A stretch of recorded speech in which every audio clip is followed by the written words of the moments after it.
যেমনটি বলছিলাম যে গোপালগঞ্জের যে এনসিপির কেন্দ্রীয় ঘোষিত কর্মসূচির যে অংশ হিসেবে যে নির্ধারিত কর্মসূচি ঘোষণা করা হয়েছিল, এটি কিন্তু আমার পিছনে যে দৃশ্যটি দেখছেন এটি এখনও সেই আগুন জ্বলছে।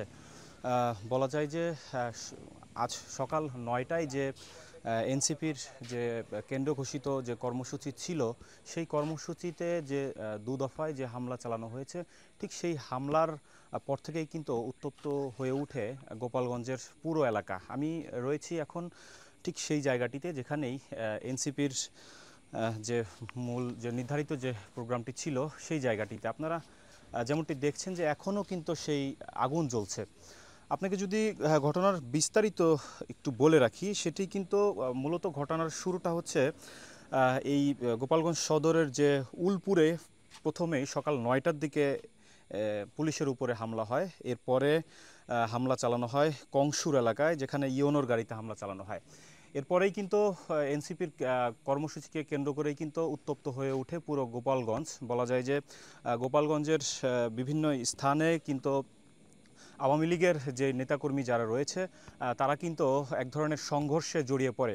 তো একটি কথা বলতে হয়, আমি যখন গোপালগঞ্জে ঢুকছিলাম তখন গোপালগঞ্জের কাশিয়ানী উপজেলার বেশ কয়েকটি জায়গায় আমরা মহাসড়কে গাছের গুঁড়ি ফেলে রাখা হয়েছে এবং আস্ত গাছ কেটে রাখা হয়েছে। যেটি বলছেন স্থানীয়রা বলছেন যে স্থানীয়রা এই কাজটি করেছেন। তবে সড়কের আইনশৃঙ্খলা বাহিনীর সদস্য এবং সড়কে চলাচলরত যে যানবাহন যারা ছিলেন তারা কিন্তু সেই গাছ অপসারণ করে কিন্তু যান চলাচল স্বাভাবিক করেছেন। আপনাকে যদি ক্যামেরার মাধ্যমে একটু দৃশ্য দেখাই, এর আগে একটু বিষয় বলে রাখি যে গোপালগঞ্জ যে জেলা প্রশাসকের পক্ষ থেকে কিন্তু আজ আজ সন্ধ্যা ৮টা থেকে আগামীকাল সন্ধ্যা ৬টা পর্যন্ত কিন্তু কারফিউ জারি করা হয়েছে। সেই ক্ষেত্রে আমরা যেমনটি লক্ষ্য করেছি যে গোপালগঞ্জ পুরো শহরেই কিন্তু এক ধরনের শুনশান নীরবতা। বিশেষ করে আমরা যেটি দেখছি যে মূলত এই অনুষ্ঠানকে কেন্দ্র করে যে সংঘর্ষ, এরপরেই এই যে ঘটনা যে ঘটেছে গোপালগঞ্জে, সেটি কিন্তু বলা যায় যে এক ধরনের বড় ধরনের সংঘর্ষের রূপ নেয়।